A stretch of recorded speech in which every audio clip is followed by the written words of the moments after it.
Assalamualaikum warahmatullahi wabarakatuh. Alhamdulillah wassalatu wassalamu ala sayyidina Muhammad wa ala alihi washabihi ajmain. Rabbi shrah li sadri wa yassir li amri wa hlul 'uqdatam min lisani yafqahu qawli.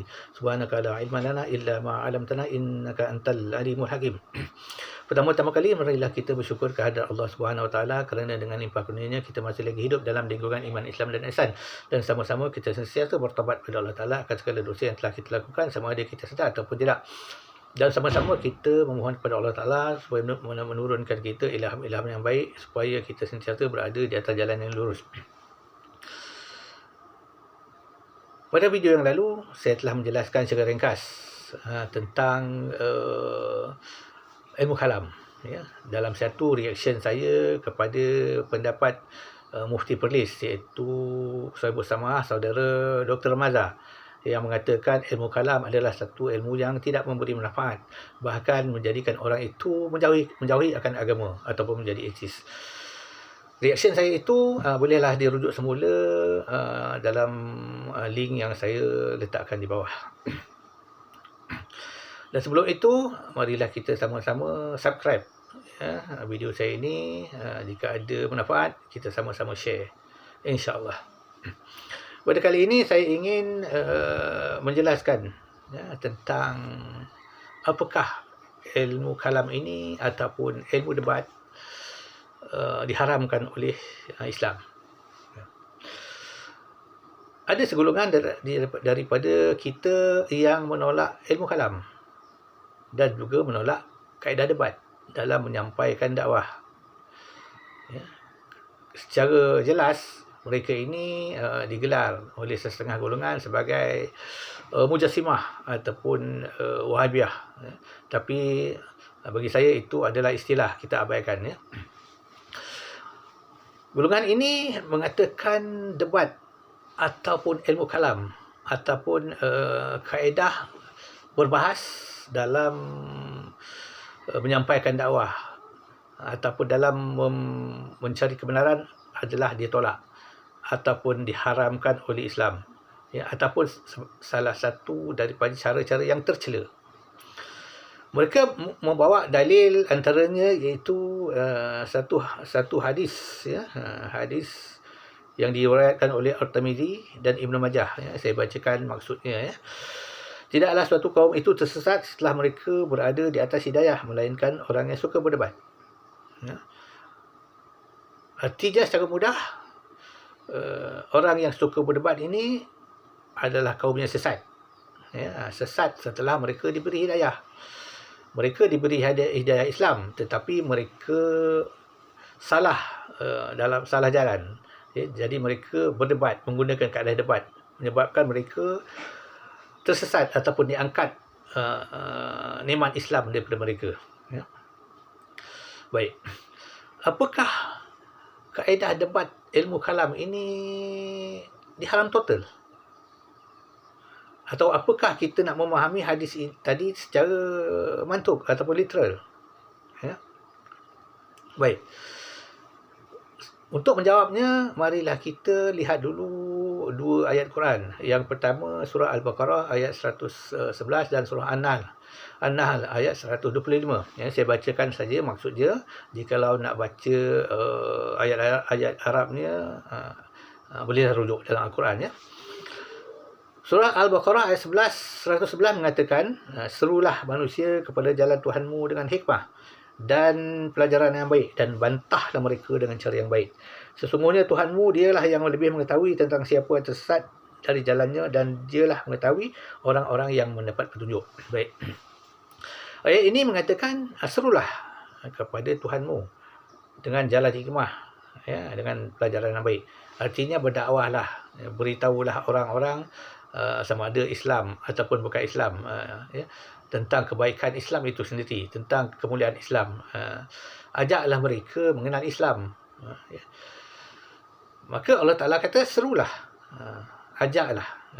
Maknanya bila kita ajak, seru mesti menggunakan perkataan. Menggunakan perkataan. Dan boleh juga dalam dimaksudkan dalam kaedah dakwah itu menunjukkan perbuatan yang baik.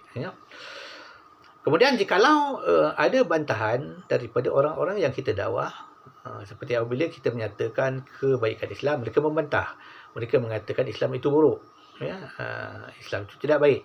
Maka Allah Ta'ala mengatakan, dan bantahlah mereka dengan cara yang baik. Ya.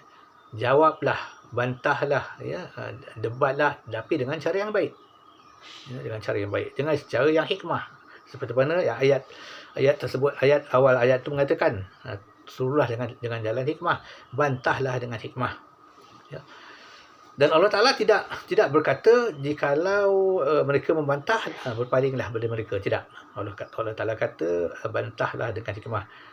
Kita tidak disuruh untuk meneliti ataupun mengetahui apakah mereka itu membantah untuk memperlekeh Islam atau untuk memperteguhkan keyakinan atau kepahaman mereka tentang Islam. Kerana hidayah itu ataupun kepahaman mereka, ataupun apa niat mereka itu hanya Allah yang mengetahui. Ya. Kenapa Allah Ta'ala kata Allah Ta'ala mengetahui siapa yang tersesat dan siapa yang berpendapat petunjuk. Ya. Baik.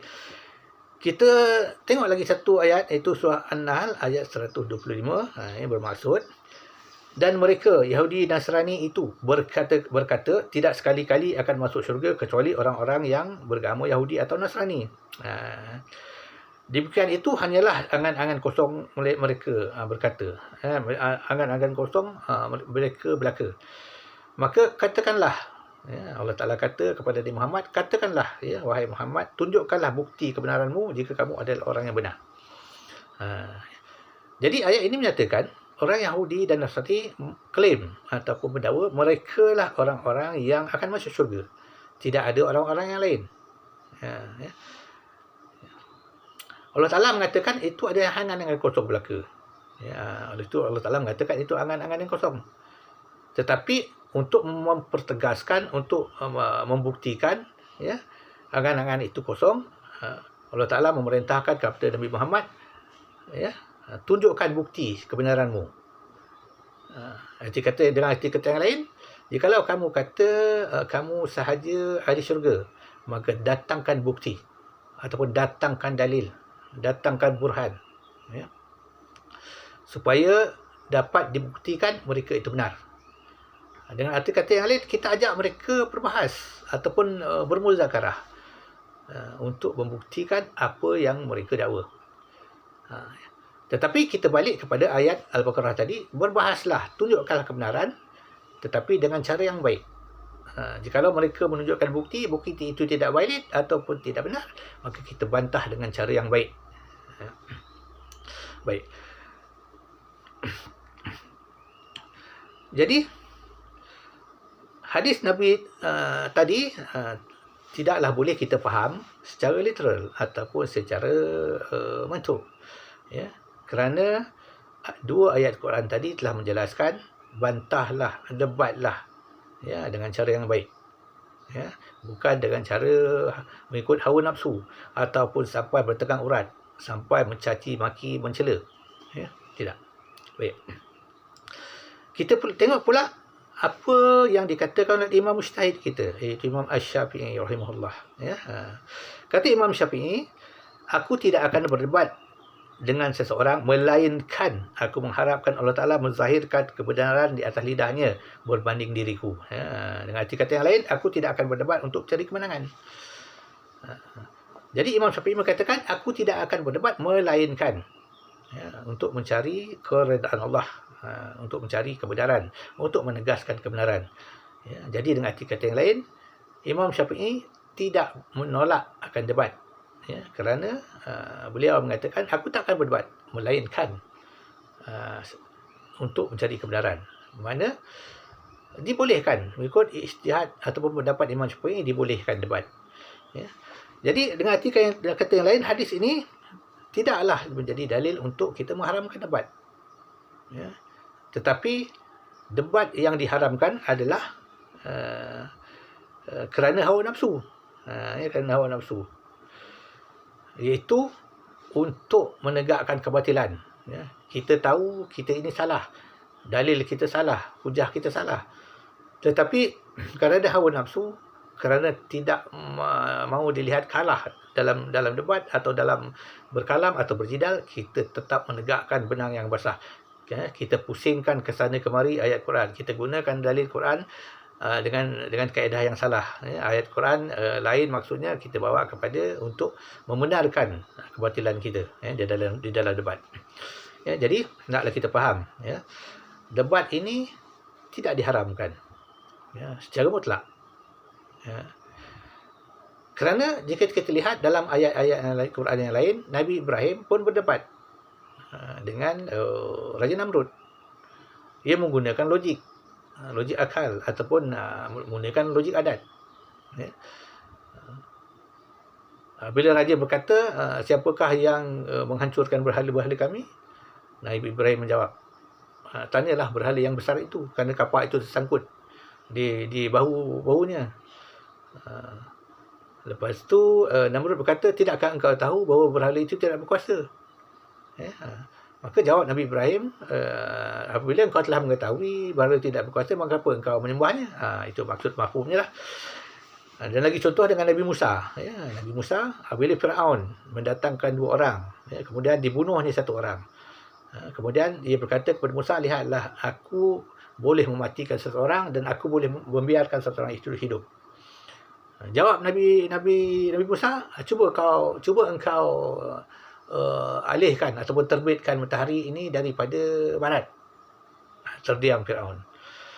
Itu contoh-contoh yang debat di dalam Quran. Debat di dalam Quran. Jadi bila kita hendak menetapkan ataupun mencari suatu resolusi, pertama sekali kita rujuk dulu di dalam Al-Quran. Apa kata Allah Ta'ala dalam Quran. Kemudian kita rujuk apa kata hadis. Kemudian kita rujuk kalam ulama yang mujtahid. Baru kita boleh menetapkan sesuatu itu adakah haram, adakah makruh, ataupun adakah ditolak, ataupun ditolak atas nisbah yang tak baik, ataupun diterima atas nisbah yang baik. Jadi sekian dulu. Wabillahi taufiq wal hidayah. Assalamualaikum warahmatullahi wabarakatuh.